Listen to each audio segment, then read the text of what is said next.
नमस्कार दोस्तों, educational trip में मैं नितेश कुमार आप लोगों का स्वागत करता हूं। दोस्तों, कल के डेट में हम लोग पढ़ रहे थे पर्यावरण शिक्षण से संबंधित कुछ महत्वपूर्ण कहानियों के बारे में, जिससे बार बार आपके सीटेट की परीक्षाओं में प्रश्न पूछे गए हैं। पिछले क्लास में हमने 10 कहानियों के बारे में पढ़ा हुआ था।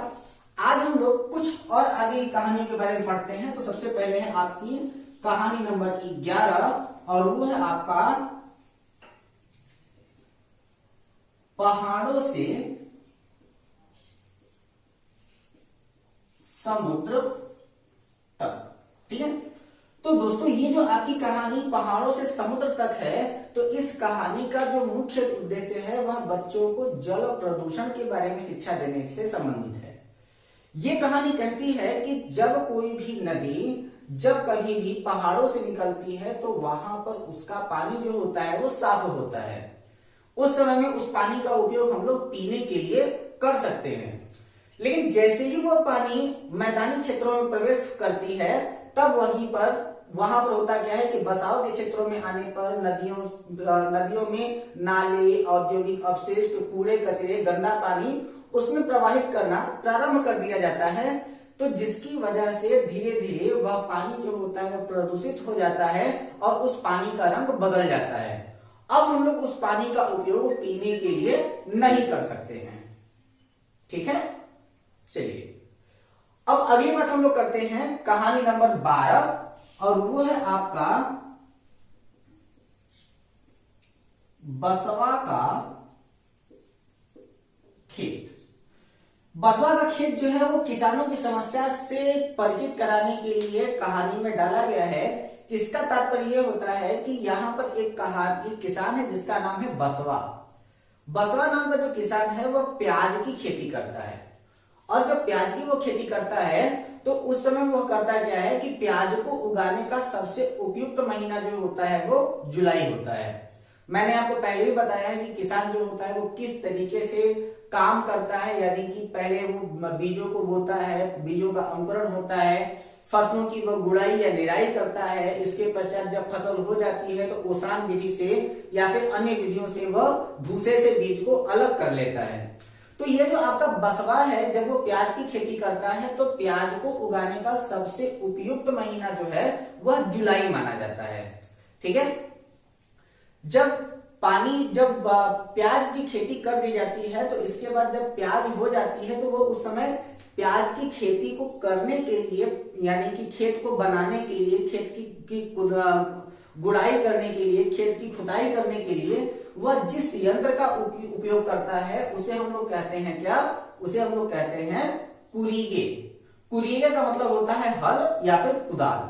ठीक है, इसके बाद फिर जब होता है कि जब प्याज हो जाती है तो प्याज को हो जाने के पश्चात वह पत्ते से प्याज को अलग करने के लिए जिस यंत्र का उपयोग करता है उसे कहते हैं इलिगो। और उस इलिगो का मतलब होता है क्या? उसका मतलब होता है हसुआ। ठीक है, इसके बाद आपकी अगली कहानी है कहानी नंबर 13, चिड़िया और जानवर। ठीक है, तो यह जो आपकी चिड़िया एवं जानवर नाम की कहानियां हैं, इसमें बार बार आपसे बताया जाता है कि ये जो आपकी जितनी भी पक्षी हैं वह किस प्रकार से घोंसले का निर्माण करते हैं। जैसे कि सबसे पहले बात की जाती है इंडियन रॉबिन, जिसको हम लोग कलचिड़ी के भी नाम से जानते हैं। तो इंडियन रॉबिन यानी कि कलचिड़ी अपना घोंसला जो होता है वह 2 पत्थरों के बीच घास फूस या लोहे के तार से बनाती है। इसके बाद अगर हम गौरैया पक्षी की बात करें तो गौरैया पक्षी ऐसी होती है जो अपना घोंसला कहीं भी बना सकती है। अगली बात आती है कौवे का। तो कौवा जो होता है वो अपना घोंसला पेड़ की डाली के सबसे ऊंची डाली पर बनाता है। कोयल जो होती है वो अपना घोंसला नहीं बनाती, वह अपने अंडे जो होती है वो कौवे के घोंसले में देती है और कौवा ही उसके अंडे को सेता है। जो फाख्ता पक्षी होता है, जिसको डव भी हम लोग कहते हैं, तो वह अपना घोंसला जो है वह मेहंदी के पेड़ पर या फिर कैक्टस के कांटों के बीच में बनाता है। इसके बाद जो आपका बसंत गौरी होती है, जिसको हम लोग टुकटुक पक्षी के भी नाम से जानते हैं, वह पेड़ के तने में छेद करके अपना घोंसला बनाती है। दर्जन चिड़िया की अगर हम बात करें तो दर्जन चिड़िया वह दो पत्तों को आपस में जोड़ करके वहां पर वह अपना घोंसला बनाती है, यानी कि दो पत्तों को आपस में सिलने के ही कारण उसे दर्जन चिड़िया के भी नाम से जाना जाता है। अगला है आपका शक्करखोरा या फिर बया पक्षी। वह क्या करता है कि वह अपना घोंसला किस प्रकार से बनाता है, तो बया पक्षी जो होता है वो पेड़ की टहनियों से लटकता हुआ घोंसला बनाता है। और जब बीवर पक्षी की ना बात करते हैं तो बीवर पक्षी का जो नर है वो घोंसला बनाता है और जो मादा होती है उसको उन सारे घोंसलों में से जो घोंसला पसंद आता है वह उसी घोंसले में अपने अंडे रखती है। जो आपकी गाय होती है उस गाय के आगे के दो दांत नुकीले होते हैं जो घास को काटने के काम में आते हैं, जबकि भीतर के सारे दांत जो होते हैं वो चौड़े होते हैं जो जुगाली करते समय भोजन को पीसने के काम में आते हैं। बिल्ली के अगर दांतों की बात करें तो बिल्ली के जो दांत होते हैं वो नुकीले होते हैं जो क्या करते हैं, मांस को फाड़ने के काम में आते हैं। ठीक है। सांप के आगे के दोनों दांत जो होते हैं वो खोखले होते हैं जिसमें जहर भरा होता है, इसीलिए जो सांप होता है वह अपने शिकार को सीधा निगल जाता है, उसको वो खाता नहीं है। और अगर हम गिलहरी की बात कर लें तो गिलहरी के जो दांत होते हैं वो लगातार बढ़ते रहते हैं, इसलिए वह अपने उन दांतों को घिसने के लिए चीजों को लगातार कुतरती रहती है। अगला ही कहानी है आपकी कहानी नंबर 14। कहानी नंबर 14 कौन सी है, तो वो है पानी कहीं कम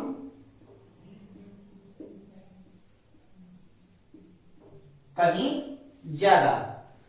तो यह जो आपकी कहानी पानी कहीं कम कहीं ज्यादा है, यह पानी की समस्या से परिचित कराने के लिए उपयोग में लाई गई है।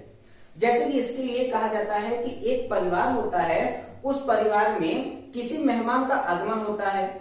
जिस मेहमान से पूछा गया कि क्या पानी पिएंगे, तो मेहमान ने तो कहा हाँ मैं पानी पीऊंगा, लेकिन परिवार के सदस्यों ने कहा कि पानी ना पिए तो ज्यादा बेहतर है। इसका तात्पर्य यह है कि वहां का पानी जो है वो पीने योग्य नहीं है।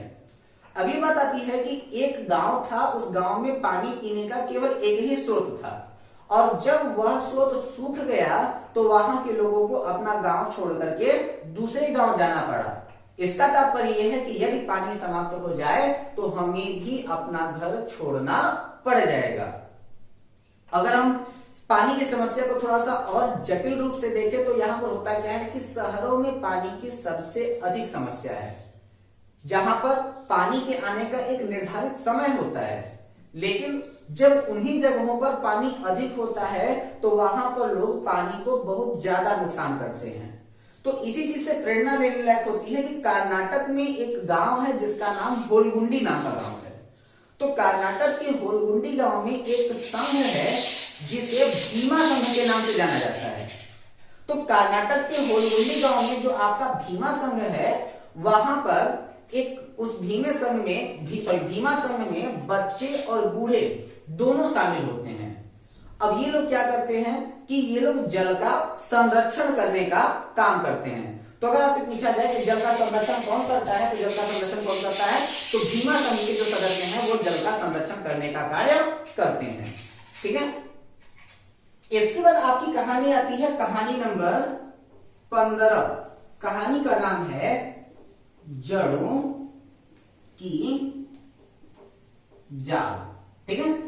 तो ये जो आपके जड़ों की जाल नाम की कहानी है, तो आपको मैंने बताया था कि हमारे रामायण में भी जड़ का प्रसंग आता है। कब? विनय न मानत जलधि जड़, गए 3 दिन बीती, बोले राम सकोप तब, भय बिनु होत न प्रीति। तो जब वहां पर जड़ों की बात आई तो जड़ का मतलब होता है स्थिरता प्रदान करने वाला, यानी कि जो जड़ होते हैं वो पेड़ों की सुरक्षा करते हैं, और जड़ के ही द्वारा जो पेड़ पौधे होते हैं वो जल एवं खनिज लवण का अवशोषण करते हैं। कुछ जड़ें ऐसी भी होती हैं जिनको खाया जाता है, जैसे कि आपका मूली, गाजर, सलजम, चुकंदर, इन सारी जड़ों को खाया जाता है। जड़ों के बारे में विस्तृत जानकारी के लिए आपके लिए एक वीडियो बना दी गई है जिसे हम लोग जड़, तना, पत्ती की विशेष श्रृंखला कहते हैं, जिसके बारे में जड़, तना और पत्तियों के बारे में बताया गया है। ठीक है। ऑस्ट्रेलिया में एक पौधा है जिसे कहा जाता है रेगिस्तानी ओक। ठीक है। वह जो आपका रेगिस्तानी ओक होता है उसकी जड़ जो होती है वो बहुत ज्यादा लंबी होती है, यानी कि बहुत ज्यादा गहराई तक होती है, और उसमें जो होता है कि उसके तने में पानी भरा होता है, और वहां पर जो क्षेत्र है वहां पर ऑस्ट्रेलिया के कुछ क्षेत्रों में लोग पाइप डाल करके उसके तने में उस पानी को पीते हैं। आपकी अगली कहानी है कहानी नंबर 16, और वो है मिलकर खाएं। ठीक है। तो जब आपकी कहानी आ जाती है मिलकर खाएं, तो इस कहानी के लिए हम लोग करते क्या है कि सबसे पहले देखते क्या है कि 8वीं स्तर तक के जितने भी छात्र होते हैं उन 8वीं स्तर तक के छात्रों के लिए विद्यालय में निःशुल्क शिक्षा के साथ साथ निःशुल्क भोजन का भी प्रबंध किया गया है, जिसे मिड डे मील के नाम से जाना जाता है। ठीक है। असम में एक त्योहार मनाया जाता है जिसे हम लोग बिहू कहते हैं। यह बिहू का त्योहार 14 और 15 जनवरी को मनाया जाता है, जिनमें से जो 14 जनवरी होता है उस 14 जनवरी को उरुका के नाम से जाना जाता है। और इस उरुका त्योहार में जो लोग होते हैं वो अस्थायी घर का निर्माण करते हैं, और इस अस्थायी घर के निर्माण के ही समय में जो वह घर होता है उसी को हम लोग क्या कहते हैं, गोल छप्पर के ही नाम से जानते हैं। इसके बाद होता क्या है कि इसी दिन जो होता है वो सामूहिक भोजन का आयोजन होता है, जिसमें केले के पत्ते पर बोरा चावल परोसा जाता है। तो बोरा चावल क्या है, तो बोरा चावल जो है वो असम में खाई जाने वाली चावल की एक प्रजाति या फिर चावल की एक किस्म है। ऐसे क्वेश्चन पूछा गया था कि जो आपका मणिपुर है उस मणिपुर में एक झील है जिसको कहा जाता है लोकटक झील। तो उस लोकटक झील में कि जो मछुआरे होते हैं वो उसमें अस्थायी आवास बना लेते हैं। तो उस अस्थायी आवास को क्या कहा जाता है, तो लोकटक झील में जो मछुआरे अस्थायी आवास बनाते हैं उसको कहा जाता है फुकड़ी। ठीक है, फुकड़ी। ठीक, फुकड़ी कहते हैं उसे। अगली कहानी है आपकी कहानी नंबर 17, पोचमपल्ली।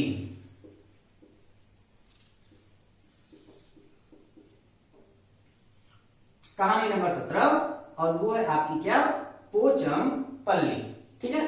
तो ये जो आपका पोचमपल्ली है वह आपके आंध्र प्रदेश का एक कस्बा है जहां पर साड़ी छपाई का काम किया जाता है, जिसे कलमकारी कहते हैं। आप लोगों ने पढ़ा होगा कलमकारी, चित्रकारी के बारे में। तो पोचमपल्ली जो है वो आंध्र प्रदेश का एक कस्बा है जहां पर साड़ी छपाई का काम होता है, जिसे हम लोग क्या कहते हैं, कलमकारी के ही नाम से जानते हैं। और तमिलनाडु में एक छपाई होती है जिसे हम लोग कहते हैं कांचीपुरम। असम में बांस के द्वारा विभिन्न प्रकार की चीजें बनाई जाती हैं। और इसके बाद फिर लद्दाख में एक साल बनाई जाती है जिसे हम लोग कहते हैं पश्मीना साल।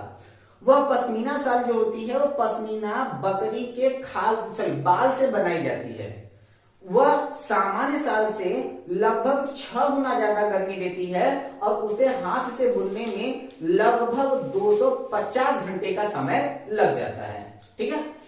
अगली है आपकी कहानी, कहानी नंबर 18 और वो कहानी है आपकी दूर देश की बात। ठीक है। यह जो आपकी दूरदेश की बात नाम की कहानी है यह उपयोग में लाई गई कुछ विशेष कारणों की वजह से। जैसे कि इसमें यह बताया जाता है कि हमारे भारत की भौगोलिक विविधता किस प्रकार की है और दूसरे देशों से इसकी तुलना हम लोग किस प्रकार से कर सकते हैं। और जब कोई भी व्यक्ति एक स्थान से दूसरे स्थान तक यात्रा करता है तो उसे परिवहन के साधनों में किन किन चीजों से होकर के गुजरना पड़ता है। जैसे कि अगर कोई आदमी किसी दूसरे देश की यात्रा करने के लिए जा रहा है तो उसको किन किन चीजों की आवश्यकता पड़ेगी, जिस देश में वो जा रहा है वहां की मुद्रा क्या है, वहां की राजधानी क्या है, इन सारी चीजों के बारे में वह उसको जानना आवश्यक हो जाता है। उसी प्रकार से बात ये कहा जा रही है कि केरल का एक परिवार जो है वो आबू धाबी घूमने के लिए जाता है। केरल की भाषा मैंने आपको बताई थी कि मलयालम है। तो केरल के मलयालम भाषा में जो चाचा होते हैं उनको कहा जाता है चिट्टुप्पम और जो चाची होती है उनको कहा जाता है कुजुम्बा। तो केरल के मलयालम भाषा में चाचा को चिट्टुप्पम और चाची को कुजुम्बा के नाम से जाना जाता है। आबू धाबी एक रेगिस्तानी प्रदेश है जहां की मुद्रा यानी कि जैसे हमारे यहाँ रुपया मुद्रा चलती है, वैसे ही अबू धाबी में जो मुद्रा है उसे हम लोग क्या कहते हैं, दिरहम कहते हैं। ठीक है, यहां पर पेट्रोलियम के कुएं जो होंगे सर्वाधिक दिखाई देंगे। अगर आपसे कह दिया जाए कि भारत में जो रुपया चलता है वह भारत के अलावा रुपया नाम की करेंसी और किस किस देश में चलती है, तो उसके लिए हम लोग क्या कहते हैं कि उसका एक सबसे अच्छा कोड है कि भाई मामा श्री ने भाई से पाक मांगा, तो मॉरिशस, मालदीव, मामा हो गया, श्री से श्रीलंका, ने से नेपाल, भा से भारत, ई से इंडोनेशिया, से सेशेल्स और पाक से पाकिस्तान। ठीक है, ये 8 कंट्रीज ऐसी हैं जहां की मुद्रा जो है वह क्या है, रुपया है या फिर रुपया है, रुफिया है, यानी कि रुपया से ही रिलेटेड किसी न किसी वर्ड की वहां पर है।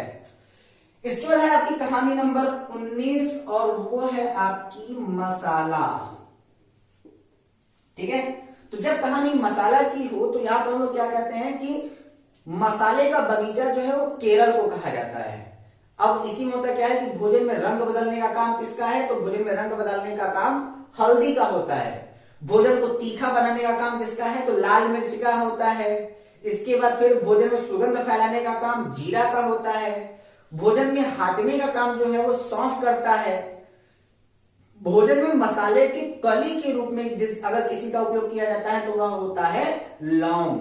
ठीक है, तो भोजन में मसाले के कली के रूप में जिसका उपयोग होता है उसको हम लोग क्या कहते हैं, लौंग कहते हैं।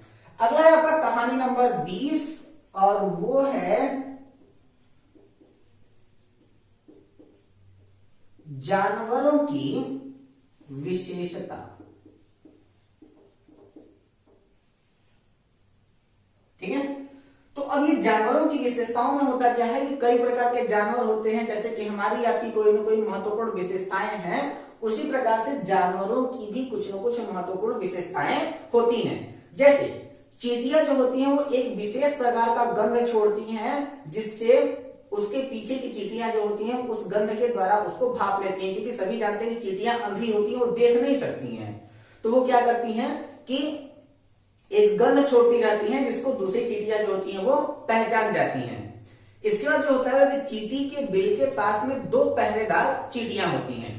अगली बात है कि कुत्ता सूंघ करके पहचान जाता है कि उसके क्षेत्र में कोई दूसरा कुत्ता आया था कि नहीं आया था। मच्छरों की अगर विशेषता की बात करें तो मच्छरों की विशेषता क्या है कि मच्छर जो होते हैं वो तलवे की गर्मी और शरीर की महक से पहचान जाते हैं कि यहां पर कोई आदमी सो रहा है।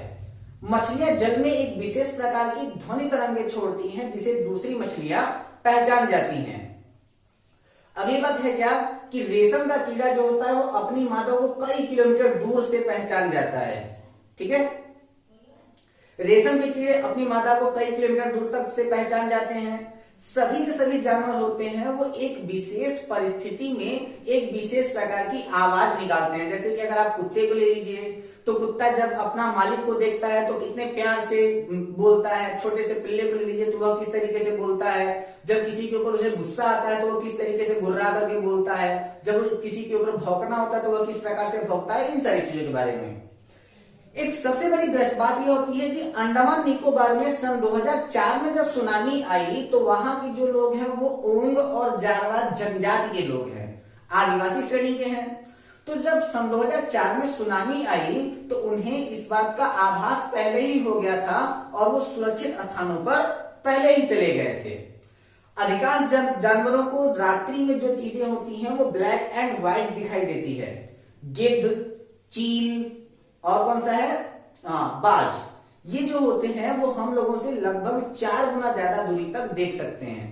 कुछ जीव ऐसे भी होते हैं जो समूह या कॉलोनी बना करके रहना पसंद करते हैं, जैसे कि है मधुमक्खी, भेड़, रेशम के कीड़े, दीमक, चींटी, ततैया, बर्र।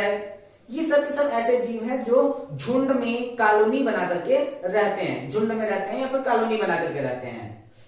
अधिकांश जीवों की आंखें, अधिकांश जीव जो होते हैं वो उनकी आंखों की पुतलियां नहीं घूम पाती हैं, जिसके कारण उनको अपने आसपास की चीजों को देखने के लिए क्या करना पड़ता है, अपना गर्दन हिलाना पड़ता है। सबसे महत्वपूर्ण बात जो आजकल आप लोग कर रहे हो, लॉकडाउन में सो रहे हो, तो सभी जानवरों के सोने और जागने का जो समय होता है वो अलग अलग होता है। जैसे बिल्ली क्या करती है कि बिल्ली 12 घंटे सोती है, 12 घंटे जागती है। अजगर 18 घंटे सोता है और 6 घंटे जागता है। जिराफ 2 घंटे सोता है, 22 घंटे जागता है। गाय 4 घंटे सोती है और लगभग 20 घंटे जागती है। और अगर छिपकली की बात कर दें तो छिपकली पूरे शीतकाल सोती रहती है। ये आपकी कुछ महत्वपूर्ण कहानियां हैं। तो अब यहाँ पर आपकी कहानियां कौन कौन सी मैंने आज आपको बता दी। तो वह कहानियां हैं आपके पहाड़ों से समुद्र तक, बसवा का खेत, चिड़िया और जानवर, पानी कहीं कम कहीं ज्यादा, जड़ों की जाल, मिलकर खाएं, पोचमपल्ली, दूर देश की बात, मसाला, जानवरों की दुनिया।